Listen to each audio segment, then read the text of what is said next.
Probably the most common reason for messing up a brew in the pint of 3 for beginners is insufficiently mixing the fresh press when you put it inside the pinter and give it a good old shake.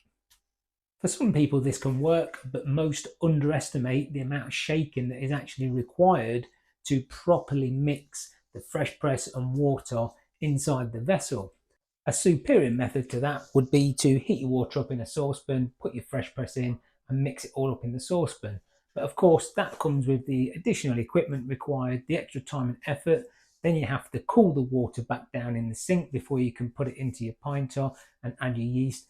And so for a lot of people, then that's a stretch too far and it's a complication that they don't want to take on. So in today's video, we are going to look quickly at a halfway house, which could be a quick fix to ensuring that you get your fresh press mixed thoroughly and sufficiently well in your pint of 3 for a successful brew, but without the additional complications of more equipment and more time and effort. So this halfway house will look something like this: a 3-litre jug and a spoon. That's right, it seems pretty much common sense, but we'll do the best part of the mixing outside of the pinter where we can see that it is thoroughly mixed to our satisfaction, and then we will process with the procedure as usual. So let's cue the music, take a quick look at how this method pans out and see if we like the look of it.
So there you have it. Whilst it doesn't eradicate the need to shake completely, it certainly will resolve your problems of getting that fresh press mixed correctly.